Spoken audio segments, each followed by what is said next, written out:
Well, good evening, everyone. Good evening. While our friends work on our technical difficulties that we are having currently, we're going to go ahead and get the meeting started because I know when people want to get home, but we want to have these conversations. So I want to welcome everyone to our quarterly education contact meeting between the school board, the city council, and the office of the mayor. I'm going to take a moment real quick just to first recognize our superintendent for a great job I think he did last night. He put RPS on full display, all the talent that we had. I think at my State of the City, you saw a taste of the talent that we have here in the city of Richmond, and then we saw another dose of that talent once again on full display last night at the State of the Schools address from Mr. Cameron. So let's give him a round of applause for that. All right, just looking at the agenda real quick, we're going to have an update on school facilities. We'll have an update from our children's cabinet, our coalition of government and the schools and citizens here in the city working together towards the whole child approach. We'll have an update on some of our state advocacy efforts over the last few months. An update on revenue projections. That will cover the 5-year revenue forecast from the city, in addition to the prepared meals tax projections for on that revenue side for FY19. We'll also have the presentation discussion of the RPS budget. I think Mr. Cameron touched on the June for RPS strategic plan last night. I think folks are very, very excited about that. He'll probably talk a little bit about what the schools will be looking for in their budget here for the 2019-2020 proposed budget cycle, and then we'll close with some next steps. And that will be it. So, with that, we will begin with school facilities. And I guess I'm talking here. Okay, all right.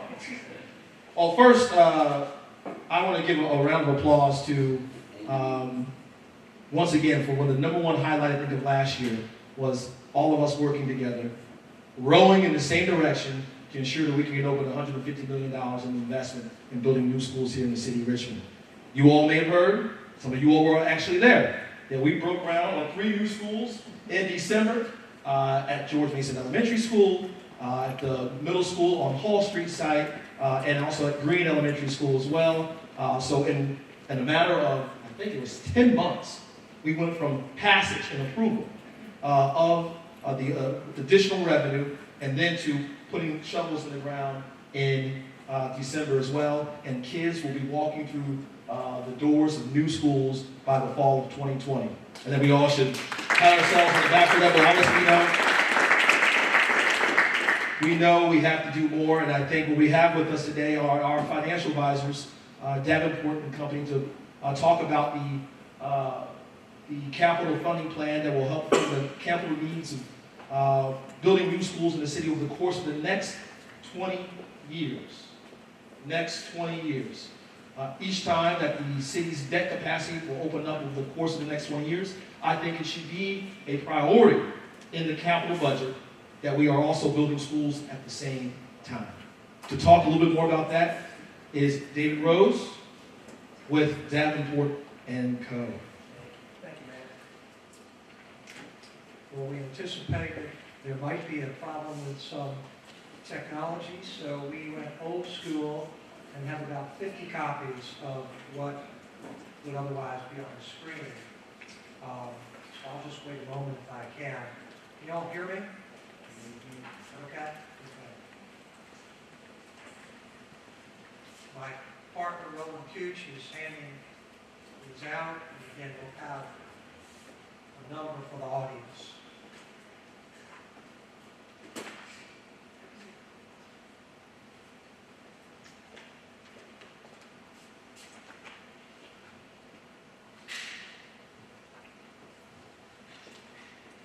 Okay, why don't I get started if that's okay with you, Mr. Mayor and Mr. Chalmers.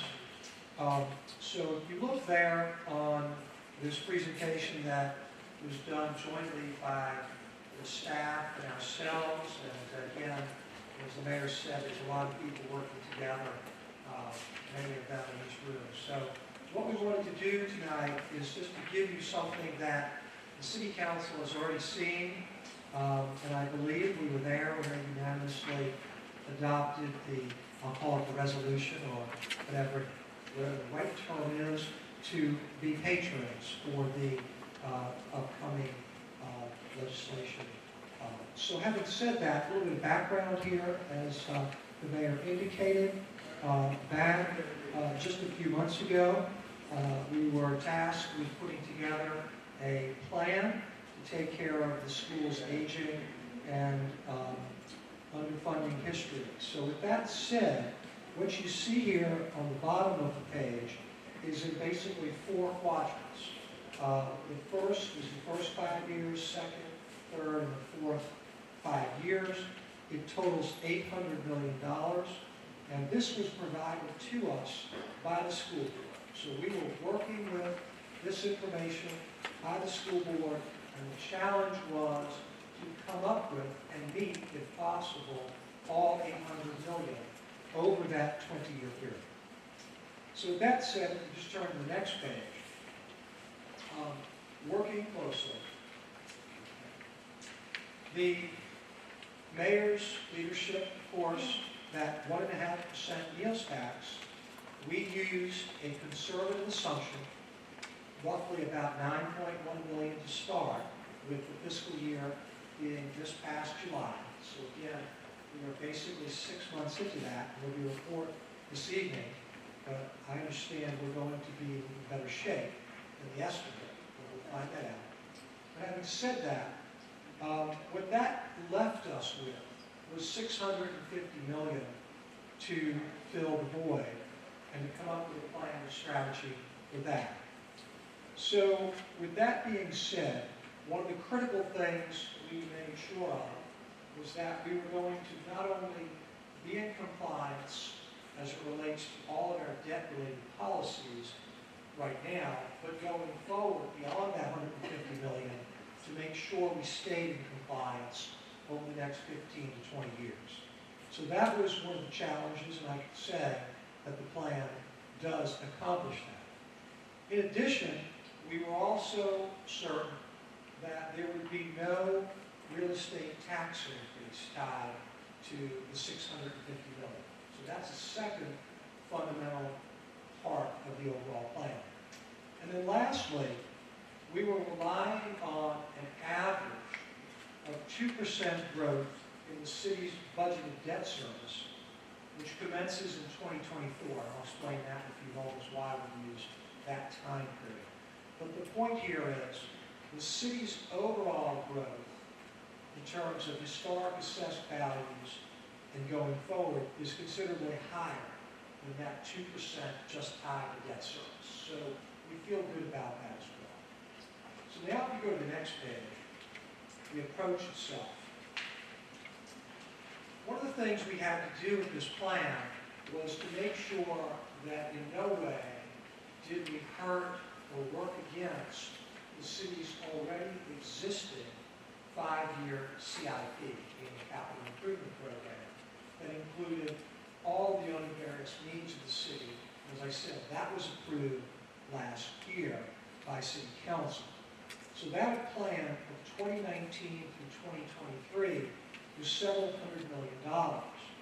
Specifically, as you can see there on the graphic, that plan was going to, or will actually require that the city's overall debt service go up by roughly about $8 million, $8 to $10 million, to a high in 2024 of around $84 million. Now that's important because, again, we had to make sure that this plan for the $650 million would in no way further hurt the city's cash flows in 2024 and beyond. So the city is already working towards getting the extra dollars in its overall budgets to meet that roughly $84 million estimate, which is both the existing debt outstanding and the projected debt of the CIP. So while we said a moment ago, starting in 2024, the benchmark in terms of total debt service will be 84 million, and to not go above that in terms of actual dollars.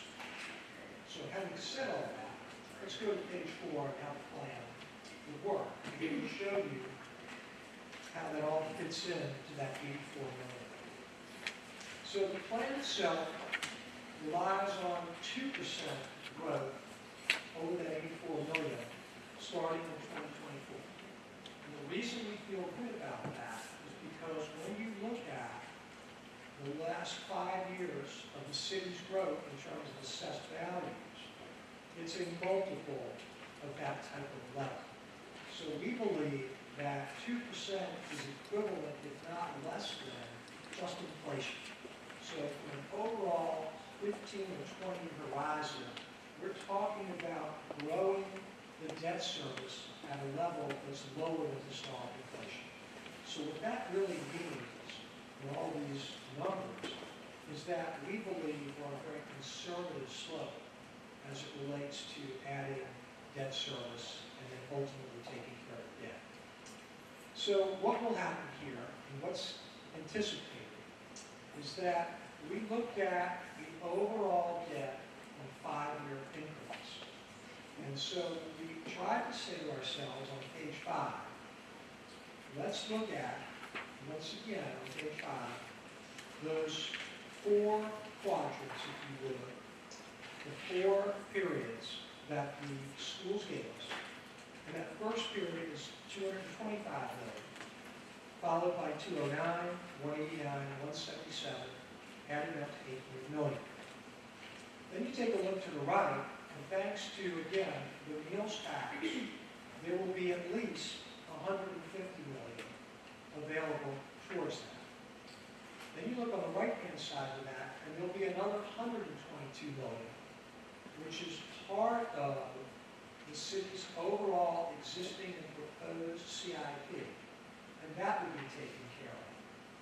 So the point here is that for the first 5 years, at a minimum, we will be able to do the 150 the mayor alluded to. But then if you start to look at the next 3 quadrants, as I call them, the schools have said they need 209.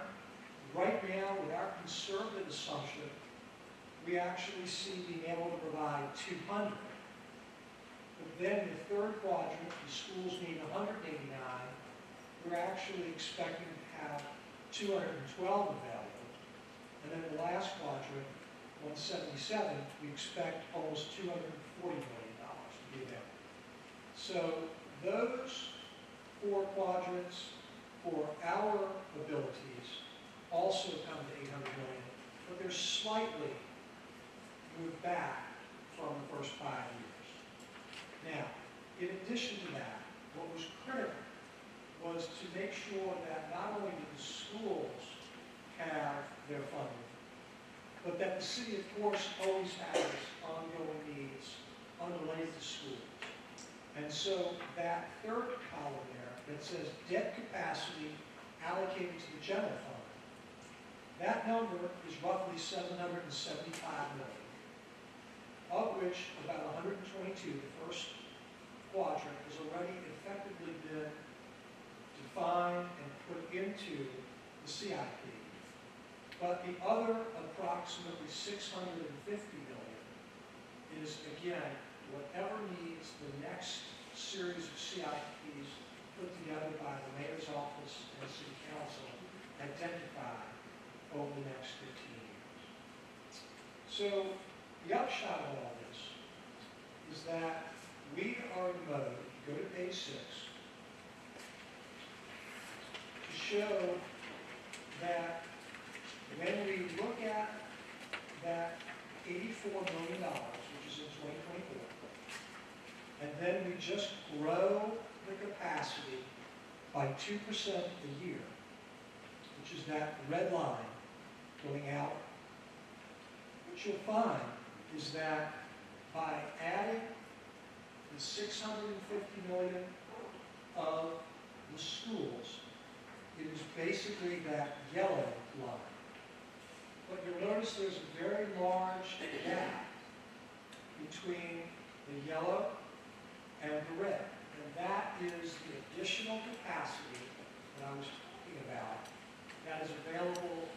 city for their CIP over the next 15 to 20 years, which is that 770 million, in this case, that part in 2024 is the 650 million. So what we wanted to show you here is that, again, if we can average, that's the key word, a 2% debt service growth per year, then we have basically very good abilities and feel very comfortable that we're able to undertake all of this proposed debt for both the schools and the city itself. The way in which we're anticipating doing this is also something we talked about to the school board, and that is basically a series of financings at the outset of every 5-year period. And so, for those of you who may not be aware, the reason the mayor is able to talk about starting that 3 schools just a few weeks ago is because that $150 million has all been, in fact, borrowed for. It's been set up, if you will, structured. And so, again, we're ready to do that. And then 4 years from now, and starting, they say 5 years from now, 5 years from now, we will do the next 5 years, if you would, another roughly $200 million. And so what is possible is that this 20-year plan potentially can be done faster. And that is important to point out as well. So with that, if it's okay, Mr. Mayor, I'm happy to give some questions, answer any questions. Any questions for Mr. Rose? Yes. Mr. Hilton? Ms. Doyle? Is the existing debt service that those are all funded projects, not any, there's no any unfunded projects in that? Well, there is, in a sense, the word unfunded, make sure I want to make sure I'm saying the same way. They're all accounted for because some of that debt is not yet been issued. That's why we talk about existing and proposed debt as part of the CIP. It's factored in. It's all factored into what will get us to that roughly $84 million of debt service. Because we're going to be borrowing over the next several years for the balance of the 5-year CIP. What we didn't do purposely, because it's not efficient, is to effectively borrow from the general fund, non-school CIP all at once. It makes more sense to borrow. And there's also some legal ramifications with regard to tax laws and things like that. So there's nothing in a sense unfunded that's not accounted for. It's just a timing issue. Okay, sir. Yes. So, well, I just want to make sure that I understand. So there are planned projects within the existing debt service, but they're not currently funding that debt necessarily with the debt basis. Correct. So what will happen is we will most likely do another financing within the next 6 to 18 months, depending upon the exact timing of when the folks in the city tell us they actually need dollars for the CIP to take care of all that. But it's all factored into that $84 million. It's already counted. Mr. Hilton? Thank you. We talked about new construction, and I think that we've certainly met the spirit and letter of the charter change. But what are we going to do relative to maintenance of the buildings between now and when we get the new construction done? I mean, there was a good proposal on the floor last year, which was defeated. I thought it was a good proposal, but at least I was on the losing side of that, which gave a funding source for maintenance of our schools. So I just don't know. And for those here who don't recall, that was a proposed cigarette tax. It wasn't something that had to be, growing. It just had to be something that would maintain our facilities. And so if there's no money in here for maintenance, the schools that are built now are going to be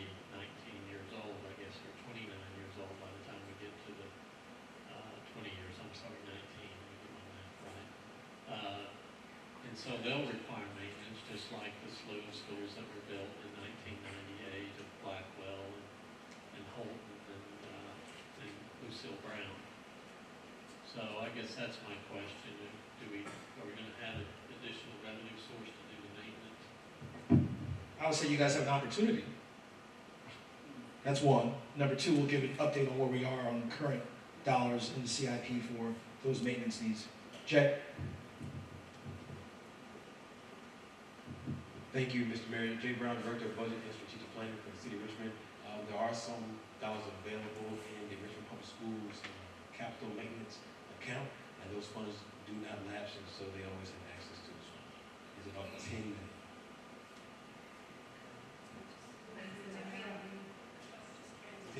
10 million. Yes, ma'am.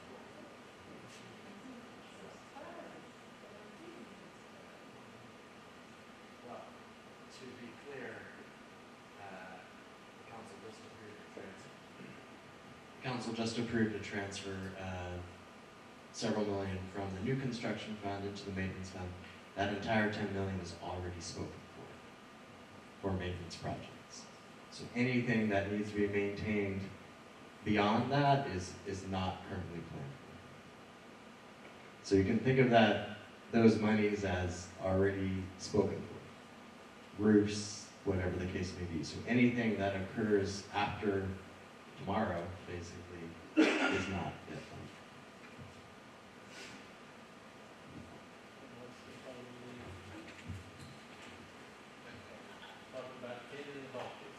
The total maintenance need? We're working on getting a more accurate figure for you on that. Now, that would be exclusive of the new Correct. buildings. I mean, Correct. you know, we certainly don't. We will not do anything at George Mason this year. Right, okay, very good. That's good to hear, good to hear. Okay, thank you, Mr. Superintendent. Thank you, Mr. Mayor. Mr. Hilbert, you stated that there was an opportunity last year, and there's probably been opportunities prior to that as well, and there'll be another opportunity this year during the budget cycle as well, if the city council deems it fit.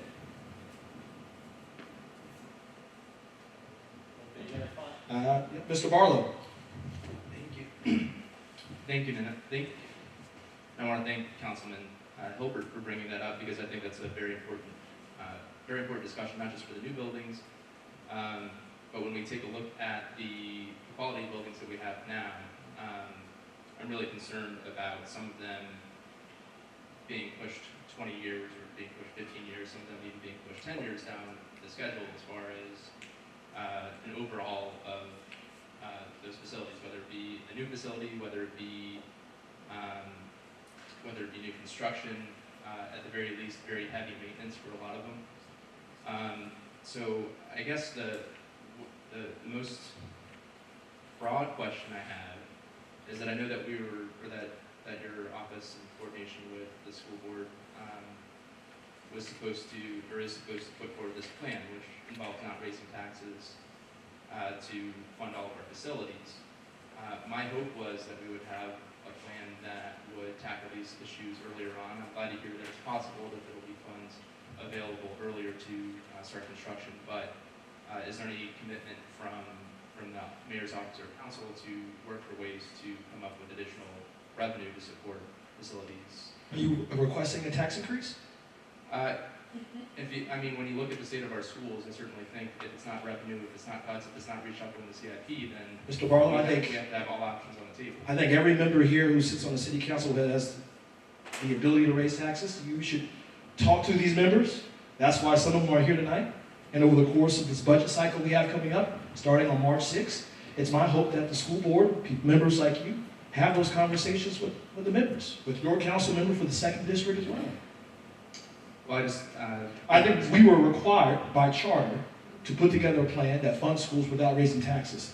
The plan that's before you today is a result of that requirement. However, it comes with the authority of the city council and those who build the budget, which is my administration, that can change. However, the first step towards new revenue, the last step towards new revenue ends with the authority of the city council. So that's why we have these conversations. And it's my hope that we don't only have this conversation today, but that you're on the phone talking to your member in the second district and other members who hold these seats as well.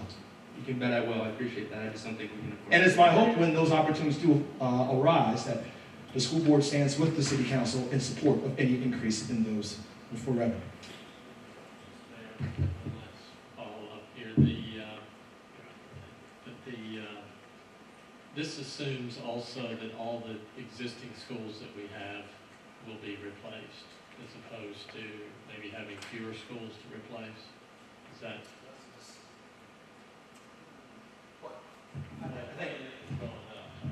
I think Mr. Cameras has, I think they've spoken about it here at this meeting about touching upon rezoning, redistricting will be a part of the conversation as well, because right now we have $800 million, and the school board is going to have to create a plan that makes $800 million work over the course of the next 20 years. The city council and this office does not have the authority to choose which schools or which projects. That's to the authority of the school board, and I think that's how it should be. And I know Mr. Cameras, is having those conversations about redistricting and rezoning and all of that, right?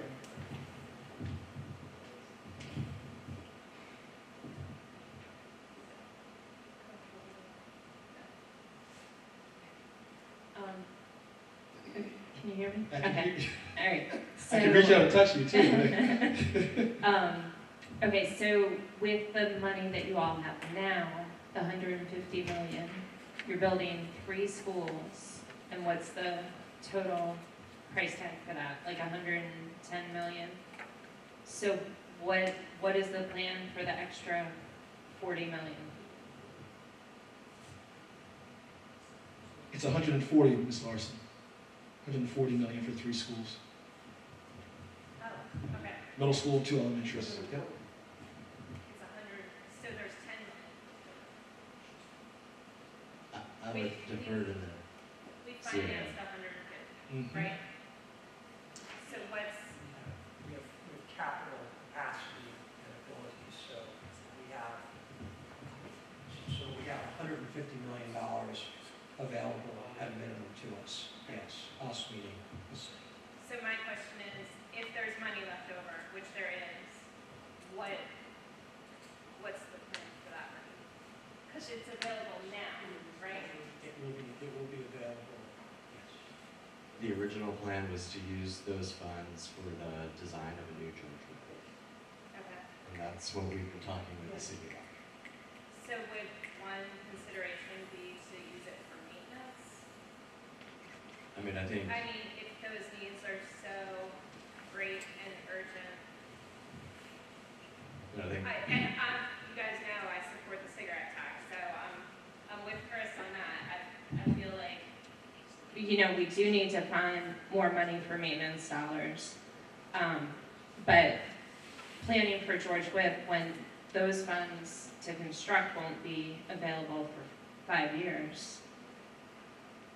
this is an ongoing conversation, but I would defer to the board on the use of that remainder. I think as we get further into the process and we see what is available, that's a conversation that we'll have. I'll just also note, we just kicked off the conversation about rezoning, including, as I said on Monday evening, looking at potential closure and consolidation to make sure that we're able to move as expeditiously on this effort to get kids into modern buildings, and to take a look at our vacant and non-instructional properties as well and see if there are revenues that can be created from those to help with maintenance and school construction as well. So we are using every tool in the toolkit to get kids into modern spaces as quickly as possible.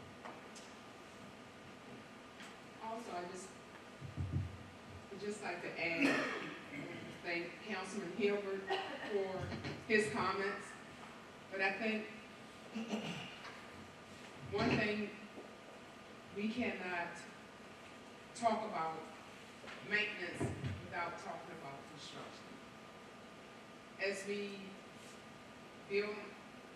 as we go forward, building new schools, we need to have that conversation about maintenance, because you build schools, just like your house, you have to maintain the house. And the same thing applies to our new buildings and our existing buildings.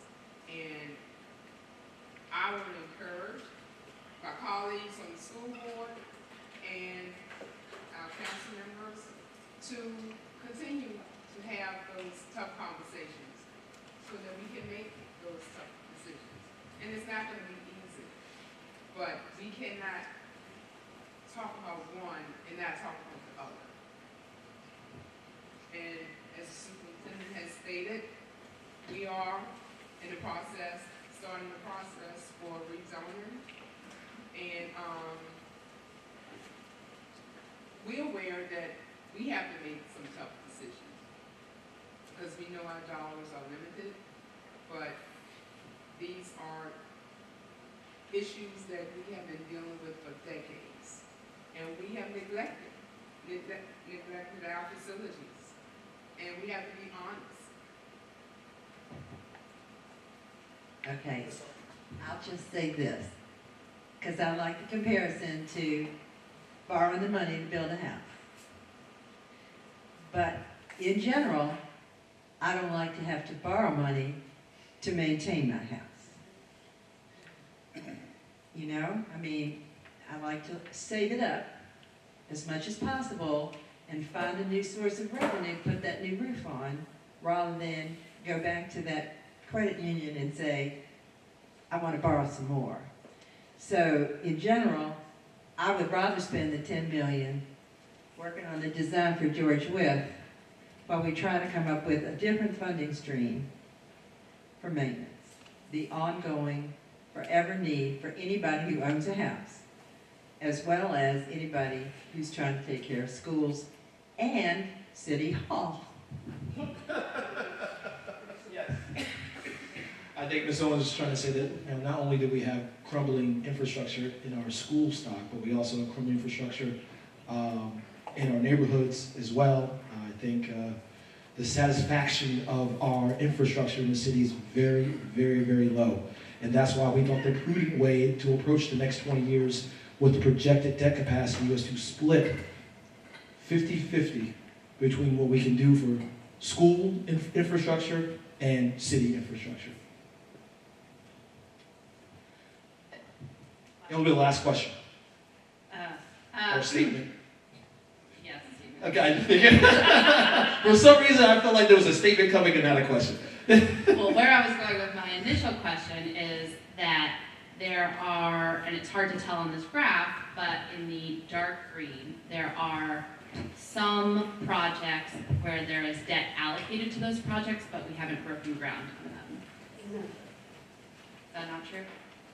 Didn't you say that there were planned projects that were planned projects? The light No, I thought there were some. The dark green is existing debt that's already outstanding. That dark green. Okay, so what I was asking before then is, maybe we just misunderstood each other. Maybe we did.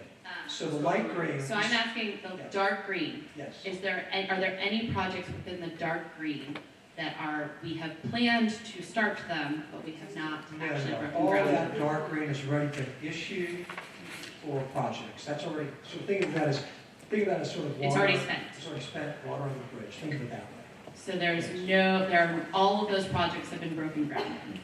If not, projects done years ago that were just paying debt service. So some of those projects, for example, might have been done as long as 16 or 18 years ago. Got it. That are any number of projects for the city. So there are no new projects in the dark green? Not in the dark green. So in the The light green. new projects are in the light green? the new Okay. projects are in the light All right, so I think we misunderstood, but my statement still stands, which is, just like we have made a commitment to go through the zoning process and revisit our facilities plan based on what we learned from demographics, trends, et cetera. I think it's also incumbent on the city to think about their CIP plan as a living document. My hope is that we do find some additional funding to help us build the George Wythe. I mean, the schools in the phase one of the facilities plan were sort of non-negotiable schools. I mean, those schools are in dire need of repair, and we have to find a way to build them. I think there are debatable schools within the the 20-year facilities plan where we can maybe renovate, we can maybe do some creative things, but the schools that we've passed in phase one, I feel really passionately that we need to figure out a way to find a way to fund those, hopefully earlier than 5 years. So our commitment to the city is that we're going to go through a zoning process and we are going to revisit our facilities plan. We're going to think of it as a living document. I think what would be nice to hear from the city is a similar commitment to think about their plan as a living document. Yeah, we review the CIP every year, and we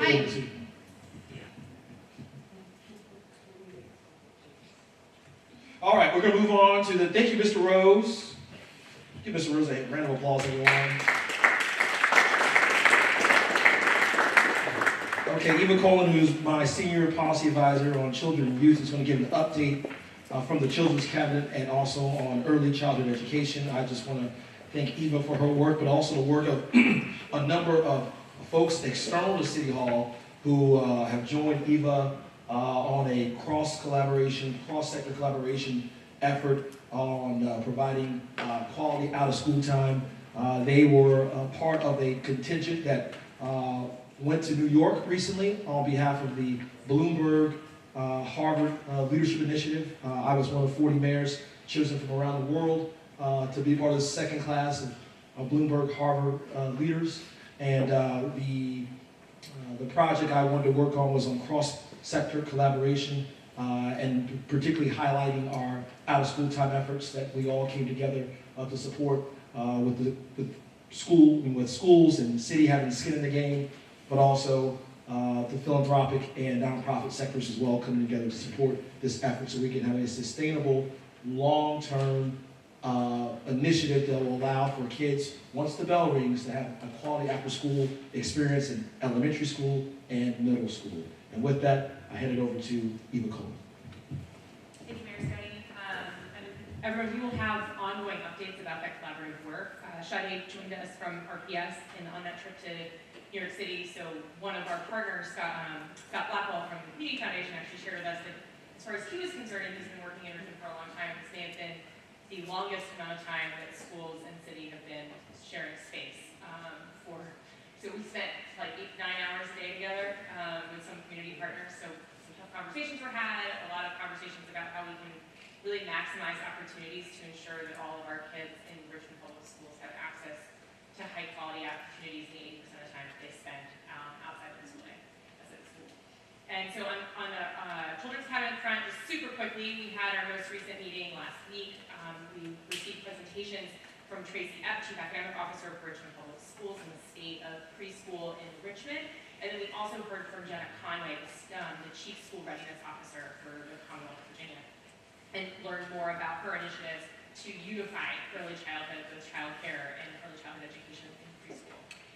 We had members identify which of 3 working groups they want to be in. So we're dividing members up, and they will be hearing from us at the end of this week, into groups on governance, access, and quality. And those working groups will work together over the next several months so that by the last Education Compact quarterly meeting of 2019, which will be September 29th, we will be able to receive a presentation from each of those working groups with clear recommendations for what Richmond could be doing with the 0 to 5 space, both in concert with the state. We also are receiving a lot of tactical and technical support from Smart Beginnings.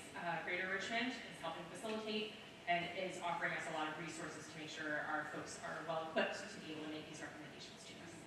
So from there, I'm going to hand it actually back to Mayor Stoney for an update on state advocacy efforts, as we've been talking about in these meetings since July. And then Dr. Harris Sade will be up here to speak with Matt Stanley from Richmond Public Schools as well.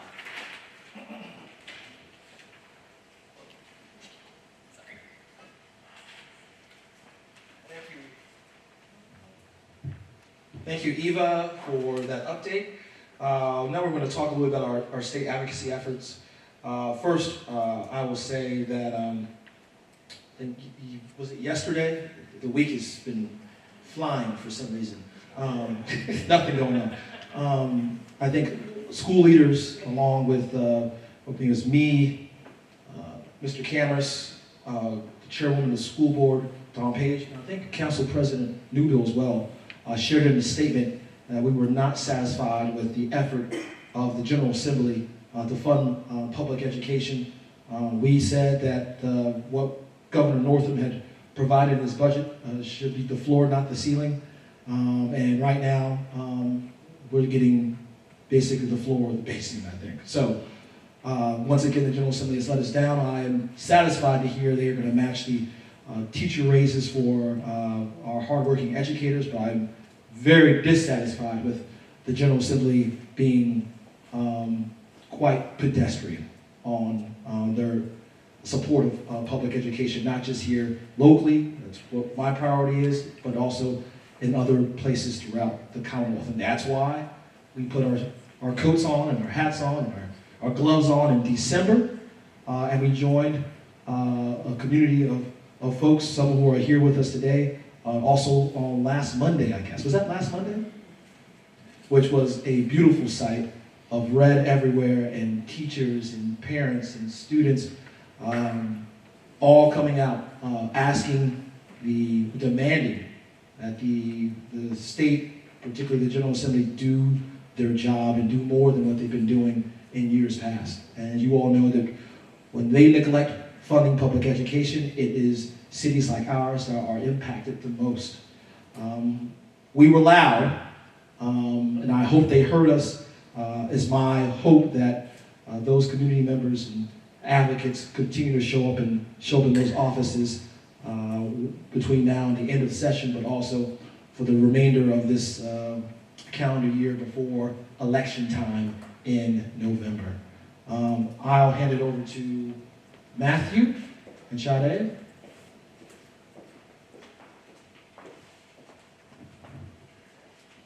Thank you, Mayor Stoney. Good evening, members of council and school board. Tonight, Mayor Stoney, along with Superintendent Cameras, has asked me to provide a brief update on our legislative efforts. To date, RPS's Office of Engagement has been laser focused on securing more education funding and have been actively monitoring other legislative initiatives under consideration that would impact our students, teachers, and schools. In partnership between RPS, the mayor, city council, we have been asking for more from the Commonwealth and empowering community to engage in the legislative process to make sure all of our voices are heard. So as Mayor Stoney said, we marched for more in December with over 1,000 Central Virginians showing up. Our school board has developed and improved a robust legislative agenda and introduced over 24 budget amendments to bring attention to the significant funding needs in the Commonwealth. We developed a comprehensive advocacy toolkit for our community and provided 4 advocacy trainings in January for our families. The RPS leadership team hosted a legislative breakfast open house and had the opportunity to share what we're doing with several legislators and staffers. Superintendent Cameras has testified several times in legislative committees to support various public education funding proposals, and last week we showed up again. Over 4,000 Virginians from across the state marched and rallied in support of our Red for Ed movement. Now, this is just the beginning of our advocacy efforts as we continue to embed advocacy in all of our district engagement strategies. We would also like to recognize members of the Richmond Legislative Delegation who have been committed partners to help champion proposals that would give our students the tools that they need to succeed. Delegates Adam, Bagby, Bourne, Carr, and McQuinn, and Senators Dance, McClellan, and Sturdivant have all been instrumental in helping raise attention and offer solutions to properly funding the true cost of education of our students. Now, a lot of this work has been a result of our new Director of Advocacy and Outreach, Matthew Stanley. Now, as an internal RPS position, Matthew's role is to work directly with members of the Richmond delegation and also support all of our district's advocacy efforts. Please welcome Matthew as he shares some of our legislative priorities. Thank you. Test. Hi, good evening, everyone. Again, Matthew Stanley, Director of Advocacy and Outreach in the Office of Engagement at Richmond Public Schools. I'm happy to provide you all with a bit more context about what's been happening with the legislative session this year. It has been notable for a significant amount of attention given to public education funding. Members of the legislature have introduced dozens of amendments, and it's not just legislators from Richmond who are talking about the issue. As Sade mentioned, our Richmond delegation alone introduced over $600 million in proposals. They received press attention and generated significant conversation among other localities and many of our partners. And the two marches that we've talked about were a public outcry that the legislature did not ignore. They actually acknowledged it that day by announcing the 5% teacher raise. Unfortunately, that was only a first step, and they do need to do more. Our initial analysis of the House and Senate budget proposals that were released this past weekend conclude that while they are proposing some very modest investments in public education, those investments fall very short of the type of investments that we have been requesting from the Commonwealth. We can attribute many or much of that lack of investment to the legislature's actions on federal tax conformity and their plans to deal with the $1.2 billion in additional revenue that the Commonwealth is due to receive this year from the Federal Tax Cuts and Jobs Act. The governor proposed using some of those funds to make long-needed and overdue investments to public education, but the General Assembly has taken a different course. They are currently planning to hold much of that money in a restricted fund so that they can decide later how to spend it, and it's probably in some form of tax relief. And unfortunately, that means that all of that money is unavailable for investment, and they have stripped away many of the governor's proposals. When tabulating the budget areas that we have been following closely, the House has proposed cutting over $115 million, and the Senate has proposed cutting over $88 million from the governor's proposed budget for public education over the remainder of this biennium. Fortunately, Richmond is due to receive more direct aid in fiscal year 20 than we received in fiscal year 19. Under the House proposal, our direct aid would increase by a net of about $5.5 million, and under the Senate proposal, our direct aid will increase by a net of about $6.5 million. However, we should note that that direct aid is going to be mostly neutralized due to the local match cost of matching that 5% teacher salary increase. There are many other areas of the budget with issues that differ between the House and the Senate, and it's a combination of all of these programs that add up to determine what the local distribution is to the city of Richmond. Now, with teacher salaries, we do know that there is some agreement on that. The existing 3% raise that was passed last year is still included, and a full local match is required to bring down those funds. However, under the House proposal, the additional 2% match that they are going to provide would not be effective until January 1 of 2020. The Senate would implement that starting July 1st of this year. So the House proposal effectively cuts the cost of implementing that raise in half by delaying it. Now, both the House and the Senate are proposing some flexibility for localities in implementing the additional 2% raise by allowing us to receive state funds for whatever additional increases provided by the school division. So in other words, after funding the first 3%, localities will be able to choose any additional amount up to the full 5% and receive those state matching funds. Now, in terms of the other proposals that are differing between the House and the Senate, I will start first with our highest priority, the at-risk add-on program. Now, increases to this program were not funded at all by the House, and the Senate only funded a portion of what was proposed at $21 million instead of $35 million. And I would note that as we discuss budget priorities in the coming weeks, this is perhaps the most important issue needing your voice.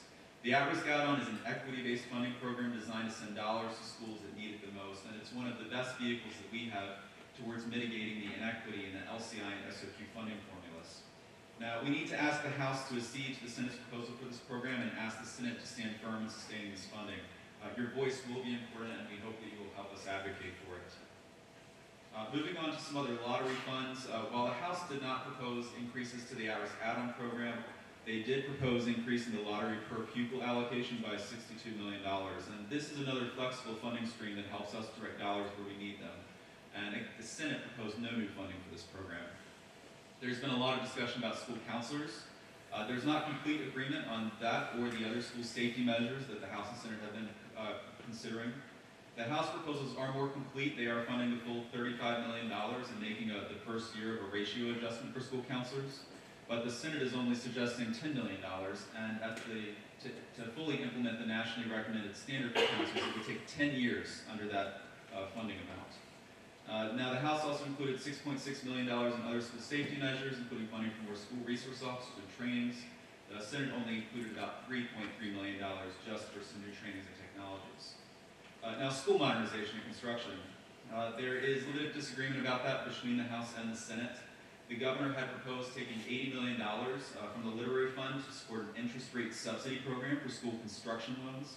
Unfortunately, even that allocation would only address existing applications and would be spoken for as soon as it is agreed to. The House has removed this funding altogether from the budget, and the Senate has reduced it by $10 million. So that is another area in which we need your advocacy to continue to emphasize the importance of the Commonwealth helping us address our school modernization and construction needs. I would also note that there are a few pieces of legislation moving through the legislature that could provide new means of school construction funding. Legislation from Senator Stanley and Delegate Rush would allow economic development authorities to assist in public-private financing of school construction projects. It could also allow for public-private installation of solar panels or other energy-producing systems, and allow schools to use a net energy metering approach that could even allow us to sell some of our excess power back to the grid if we're not using all of it to power our schools. So these are some approaches that the Commonwealth is considering. There was also discussion of a $3 billion bond referendum, but the General Assembly is really not making a lot of progress in these areas. I know that we talked a bit about the Children's Cabinet and early childhood education. Virginia Preschool Initiative is one of the other funding areas in the state budget.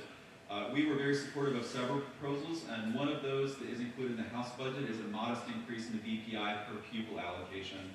It was only a cost of $275,000 and about $25 more per student, but nonetheless a modest improvement. Unfortunately, the House nor the Senate agreed to any of the language amendments that we requested that would allow us to have some more flexibility to ensure that we could use all of our BPI slots. We had requested the ability to enroll 3-year-olds and allowing fee-based access for higher income families, but neither was in the final budget. And then the Senate included 2 programs in their budget that would specifically help out Richmond's students and teachers. They proposed an additional $500,000 for the Master Teacher Residency Program. Currently, RPS has a great agreement with VCU. And then $125,000 for Richmond High School Apprenticeship Program to help award grants to businesses that take on Richmond High School students as apprentices. These programs were only included in the Senate proposal and would require the House's cooperation for them to be in the final budget. So in closing, these proposals have shown some recognition of the critical needs facing the Commonwealth, and we appreciate any increase they adopt, but we expected them to do more. The proposed budget, again, should have been a floor, not a ceiling. I think we are now maybe in the sub-basement, and these proposals demonstrate that we have a lot of hard work to continue to do.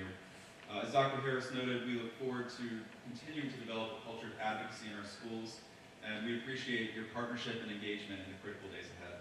Thank you. Any questions for Mr. Stanley?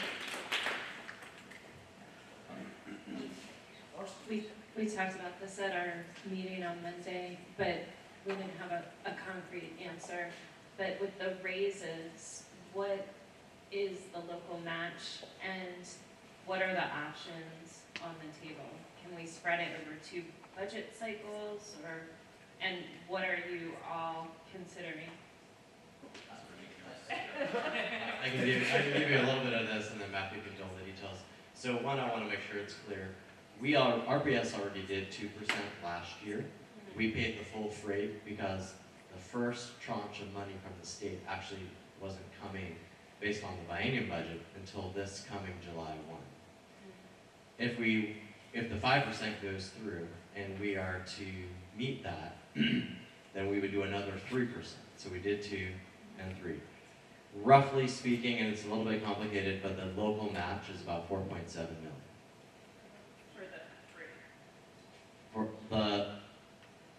It would cover for the FY20 piece of it, yes. And there's a little bit of a misnomer. It's called a teacher raise for obvious reasons, but it actually covers just about everybody in school divisions, and so the numbers are larger than a lot of folks calculate on the back of the envelope. Did I do that right? All right, awesome. Half funded, maybe? Not unfunded, but a half funded. I just wanted to thank the mayor and members of council and our delegation and our wonderful community activists for all the work they've done to try to make some noise about these budgetary issues. And I know the mayor said we certainly made a lot of noise, but apparently there are a lot of deaf members of one of the parties here, or at least they're not hearing us out. That was a comment. when does session end? What day? 2 weeks, Saturday, February 23rd, if anybody's looking at a calendar. Well, I know that you will keep us in the loop on, we may need to make phone calls to some of our members, or actually go across the street, members of the school board and the city council, just to make some house calls to some members over there, particularly on some of the items that I think that Matthew stated, particularly the Atlas add-on, I think is the priority, something we want to protect. Yeah, I think that's a great idea, and maybe we should just pick, I think we talked about this, but let's pick a date, and maybe those of us from city council and school board, we do sort of a grass tops lobby day that follows up on the good work that was done on the 28th, and just plan to do that together. Yeah, we can find a date that works for us, or just, I think we may have some times where one date may not work for everyone, but if we are equipped with with our top priorities, then we can make some calls and make some visits to some of the leadership of the General Assembly. Any other questions for Mr. Stanley? Just have a comment. Madam Chair. Yes, so at the board meeting this past Monday, it was suggested that we create a form letter for the community to help us and support us in our advocacy, to reach out to the delegation, and quite frankly, to put pressure on them. Because we know it's power and numbers. So as well as we go across the street and meet with them, school board and council, we want the community to be a part of this advocacy effort as well. And I also want to add that upon their arrival here in the capital city, we did drop a letter off at each of the members' offices talking about how we wanted them to put make education a priority this year. A little bit less, I guess in years past it was a little bit like, oh, welcome to Richmond, the home for this and all that stuff, and hope you enjoy your time here, spend some time. No, we were a little bit more direct this year. Hopefully that your work here is productive and fruitful, particularly for the city of Richmond. With that, thank you. Oh. Thank you, Mr. Mayor.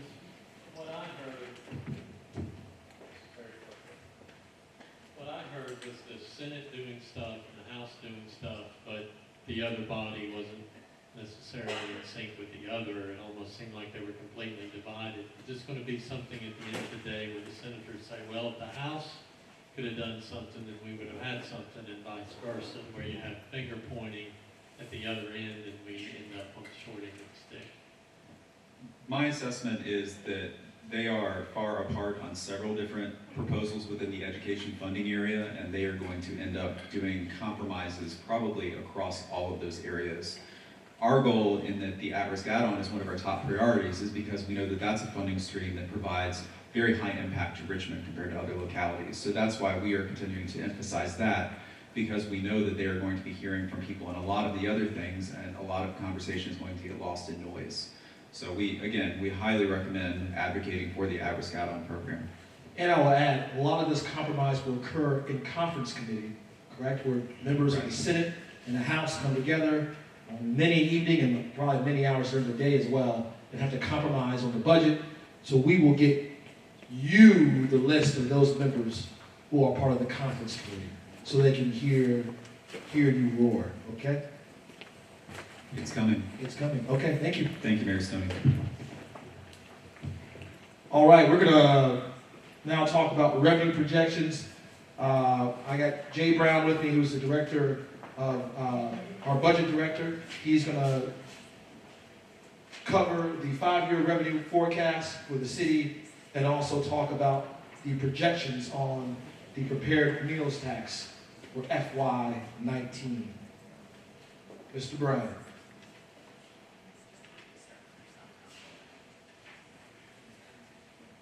Good evening.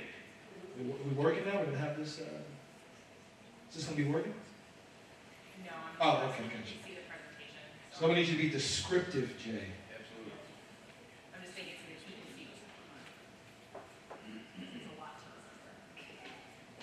Good evening. Again, my name is Jay Brown. I'm the Director of the Department of Budget and Strategic Planning for the City of Richmond. I have a very brief presentation, and I believe that you have handouts as well. So if this is a little small, I'm going to try to be as direct and as clear as possible. But the city performs a 5-year forecast every year. We don't just do this because it is a requirement, but it is a best practice. We review our revenues and our expenditures, not just on the operating budget, but for all of our funds, to include our capital funds, in which we look at public safety, we look at our neighborhoods, we look at our streets, roadways, and our bridges. We also look at those things that impact our operating budget, which is supported by general taxes. We work on our projections starting in September, and these are estimates, and they do have a tendency of changing regularly. And it serves as the basis for the upcoming budgets, and it helps the decision makers make better decisions in terms of those issues that are coming up within the short term and in the long term. In terms of the methodology for the revenues, we review our current year projections. We're currently in FY 2019. We look at results over the prior 5 years. We monitor trends and specific sources of revenues. We look at what's going on at the federal and at the state and also at the local levels. We also work with nearly all of our departments. And one of the things that we do in the 5-year forecast is that we assume no increases in taxes or in fees. The next slide, currently, and these are estimates which are always subject to change. We have a current year adopted operating budget of $719.9 million. Last year we did a biennial budget, which means we did a 2-year budget. We did FY19 and FY20. FY20 was less than FY19 at $713.2 million, when we did 20 last year. Currently, at this point in time, we are projecting revenues for FY20 to be only at $720.4 million. This is general fund revenues, followed by some growth in FY21 through 24 of $734.2 million, $746.9, $757, and $770 million by FY 2024. So we are projecting to realize a little bit of growth in the city's operating budget. The next chart is a bar chart that graphically represents what we're seeing with those general fund resources. So a little over 1% growth each year in general fund revenues. So compared to our current year budget of $719.9 million, we're projecting FY20 at $720 million, which is about a 0.07% growth from the current year budget, followed by growth of about 1.92, 1.72, 1.36, and 1.77. So some general highlights, what we are seeing, we are projecting increases in our real estate taxes, which is based on the assessed values within the city of Richmond. Increases in revenues. An increase in the values and in revenues. Yes, sir. Because if the values go up and the tax rate stays the same, then we should collect a little bit more in revenues. Lodging taxes, we are projecting increases in our lodging taxes. We are realizing right now, projecting a very slight decrease in our machinery and tools tax, and we are projecting an increase in our meals tax, in our meals revenues, which corresponds to the meals tax. We are right now projecting an increase in intergovernmental revenue, particularly from the state, most importantly from the Sheriff's Office, to receive more reimbursement from the state for the Sheriff's Office.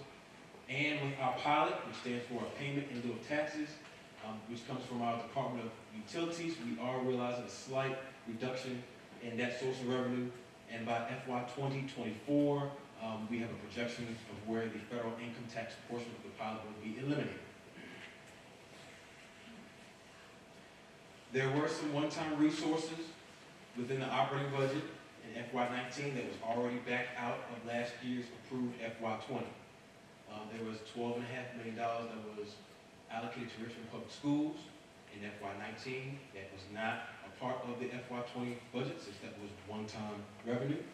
And $2 million that was allocated for the retirement system, and $3 million that came from the electric utility. These sources of revenues were already back out of last year's FY20 budget, so they are not in the projection for FY20. Now, in terms of expenditures, we start using our FY20 approved budget as the base budget, since that was already approved as the second year of the volume by City Council. And what our methodology was that we add in any known, at a point in time, non-discretionary items, things that we must fund.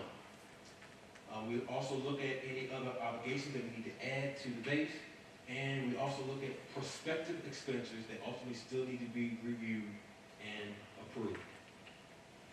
Historically, our expenditures have grown at a slow rate, and we are projecting our expenditures to grow as well.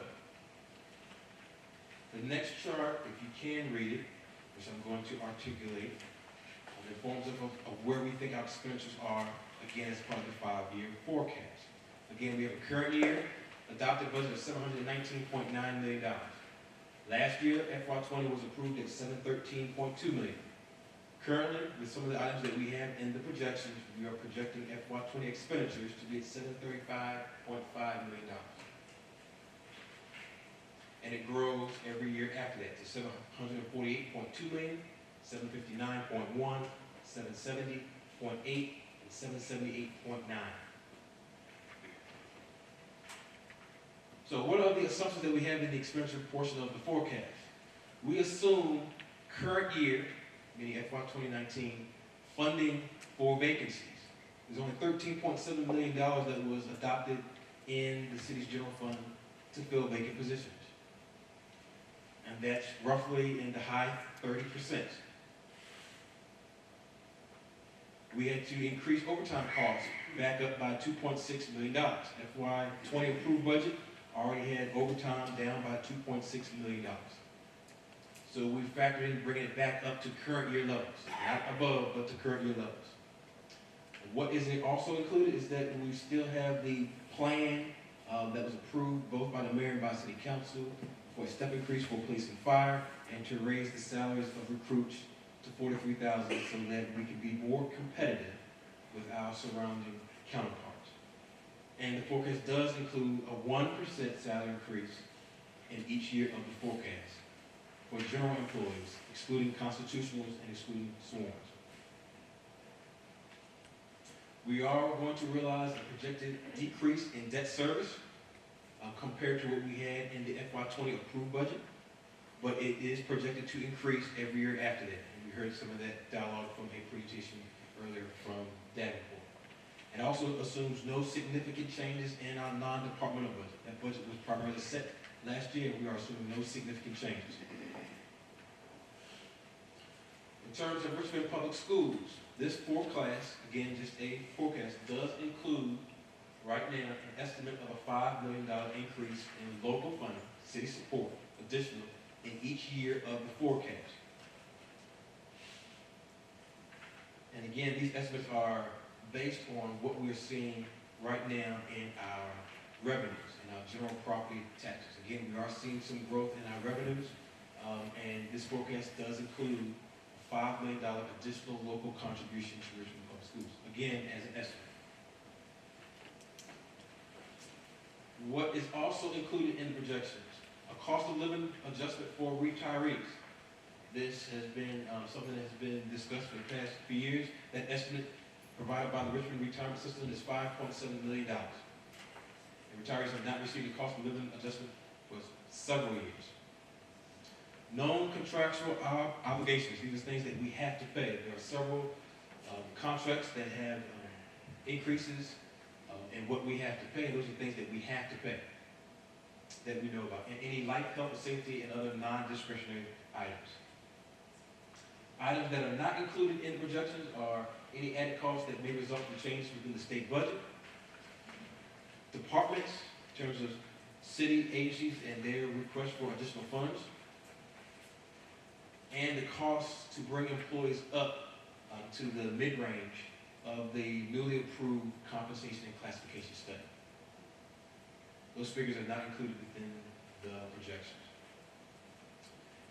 The next chart shows you again a bar chart or a graphical representation of what we're seeing in our expenditures year over year.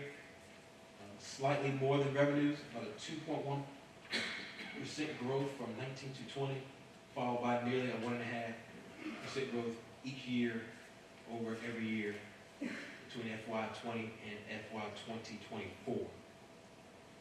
The next chart shows you what we're seeing in terms of a projected gap. The revenues right now are not projected to meet or exceed what is currently in the city's operating forecast for every year of the 5-year forecast. More clearly, we are seeing right now a projected shortfall of $15.1 million based on those assumptions that I discussed in FY '20. Projected shortfall of $14 million in 2021, followed by a shortfall of 12.2, 13.9, and 8.5 in 2024, based on those assumptions that I described earlier in the presentation. And so we have 4 weeks until the mayor must submit his structurally balanced budget to City Council. We'll be working very hard to present, like we always do, a balanced budget. Final thoughts, revenue projections are showing some healthy growth, which is good, but it's insufficient to meet the growth that we're seeing right now with expenditures, which outpaces revenues every single year of the forecast. What I call the budget drivers, or those things that we absolutely have to fund, will take priority in every year and this upcoming fiscal year. My department will be working very closely with the mayor and with the CEO, and again to present a structurally balanced budget. The mayor will on March 6th, which is exactly 4 weeks away. Any questions before we talk very briefly about the meals tax? Yes, ma'am. My question is regarding the CIP, back on that again, the maintenance. Is nothing, oh, I'm sorry. My question is about the CIP maintenance budget. Is the calculation or the formula for that different than your methodology for your other revenue projections? Well, the thing about a CFP budget is that we present a 5-year CFP plan, but only the first year is adopted, and the money can only be appropriated in that first year. So every year we come back and we review the CFP. We open up the CIP process for all of the agencies every single year. And like I mentioned, we look at transportation projects, our streets and roadways, to Richmond Public Schools, to our neighborhoods, to the conditions of our buildings and our facilities and our parks. That's a separate process, but each year we look at our operating budget and project that out for 5 years, just like we do for the capital budget. This presentation here focuses exclusively on the operating budget, which is supported by general fund revenues and taxes, which is completely separate from what we've already for our capital. So I'm curious, because I know in the past, different administration, and I know we're talking about a different part of money, but the CIP maintenance budget is grossly falling short to maintain schools. So I was just curious. So maybe that's a offline conversation to have a better understanding. Yes, ma'am.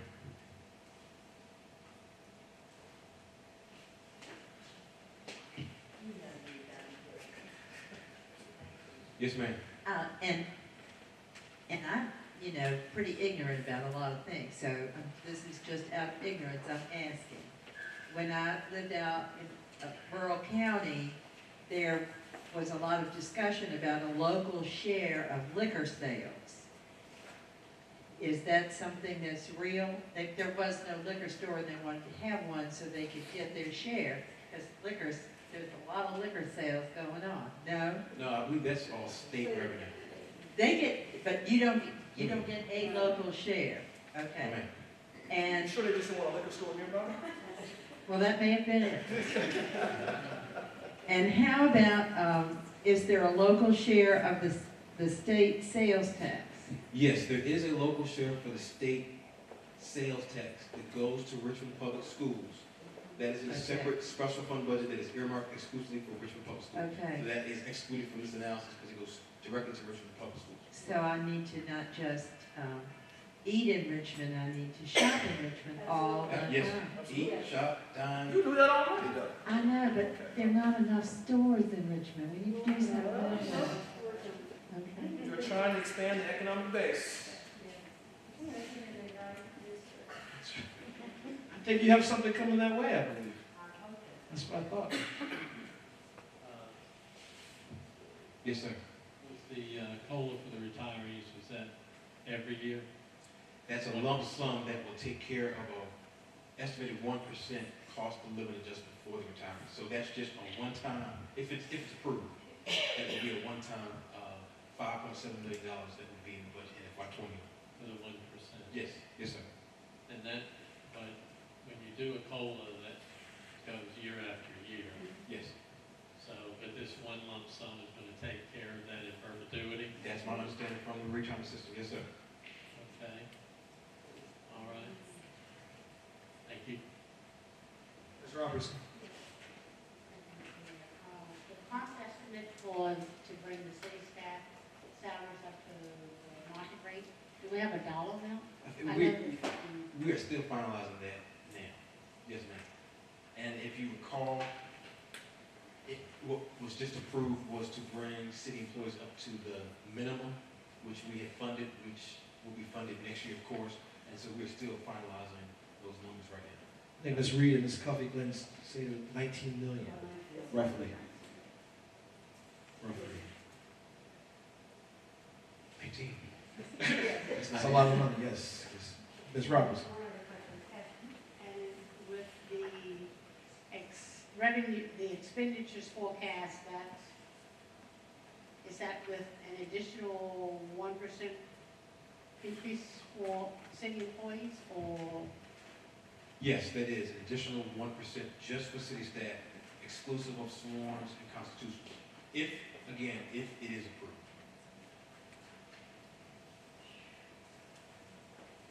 Any other questions? So we have some. Did you go over tax. Mills tax projection revenue? I'm about to right now. You go right ahead. Yes, sir. So if you recall, the 1.5% increase in the mills tax was approved last year. That's in the current year budget and going to be in subsequent budgets. We have a budget of $9.1 million, in which that funding we receive will go into a special reserve fund to help pay for the new constructions of the schools. Currently, as of December the 31st, a little less than 3.5 has been collected, but that's only approximately 5 months of data. And we are projecting that through the end of the year, based on that tax increase portion, that we will collect about 9.3 million. Again, a budget 9.1, and projecting to collect 9.3 million just for that tax increase portion. Let's try and get that up to 9.5. All will go towards the new construction of the Eat out. schools. Change for RVA schools. Any questions on that topic with Mr. Brown? All right. It was stated earlier that we're about roughly 4 weeks away to the budget season. Mr. Cameras has some a presentation on the school's budget,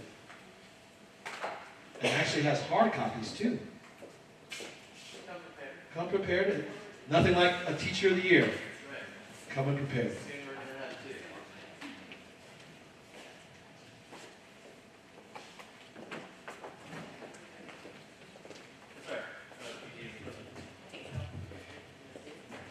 Good evening, everyone.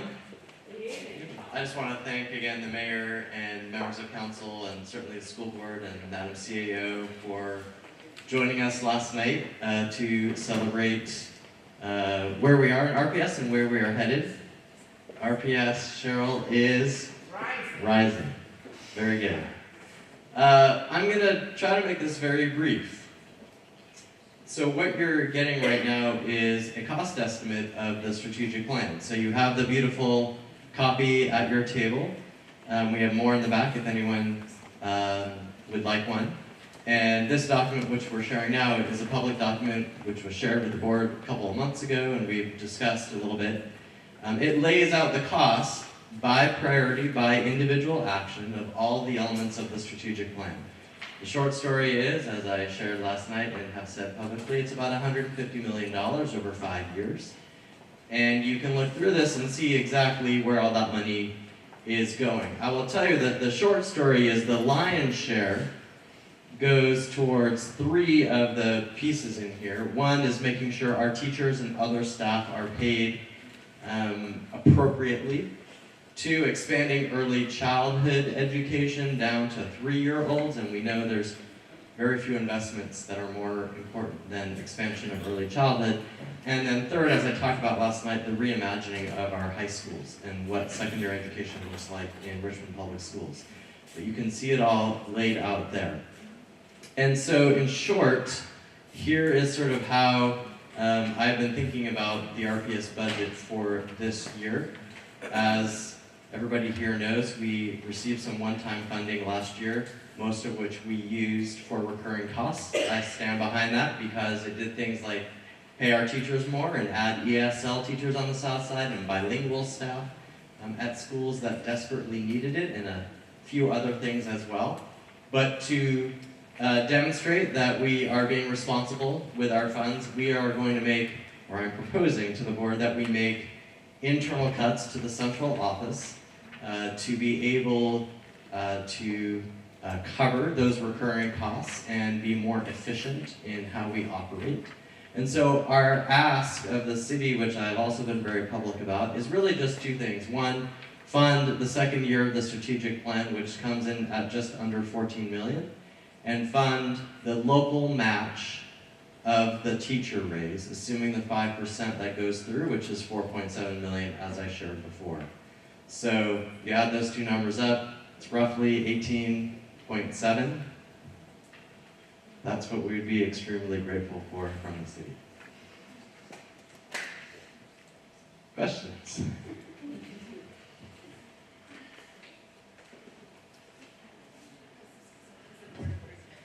The board is still considering all the cuts that we are, or that my administration is proposing. The board is scheduled to vote on a budget on February 19th, I believe it is, so that we can submit it to the mayor so he can be prepared to submit his budget to you.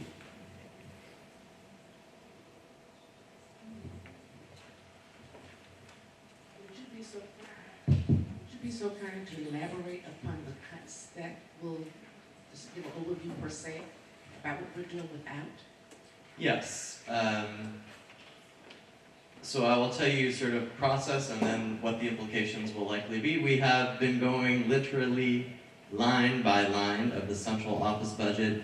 For those of you who have been at board meetings and the documents are public, you can see we're looking at supplies and every contract and every position and looking for redundancies and anything that isn't directly adding value to kids and teachers in the classroom. And so trying to cut back wherever we can there. It will mean, as I have shared publicly, the loss of positions at the central office. It could be in excess of 40 positions, and we're still working through that, as you know. And obviously that is always difficult.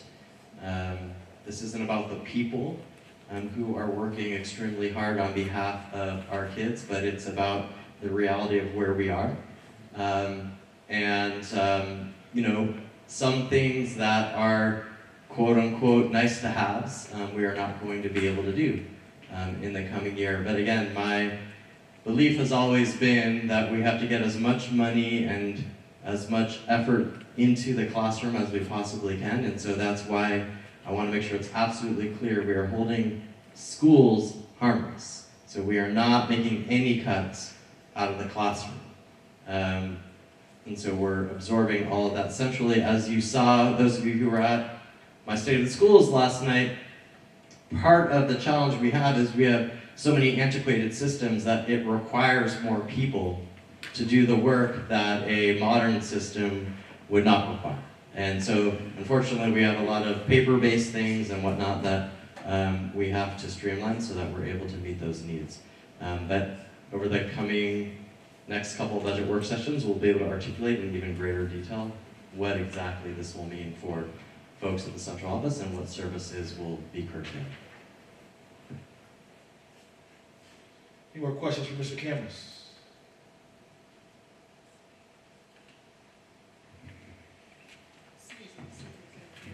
Can you share the budget work session schedule with the public?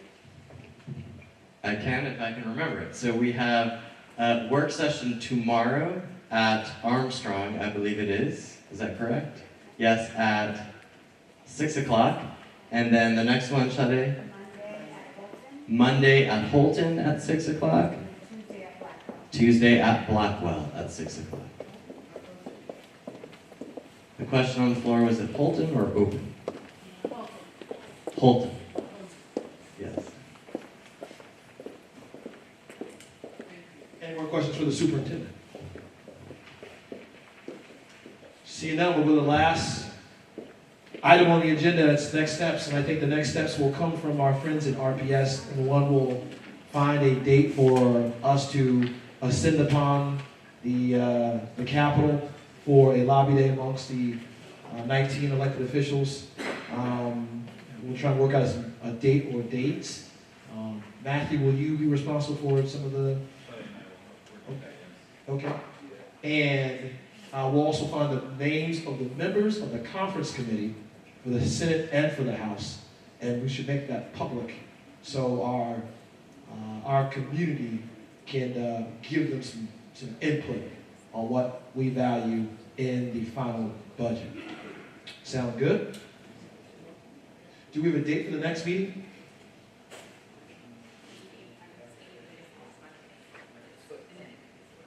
Yeah, the next meeting we believe will be in April of the Education Compact.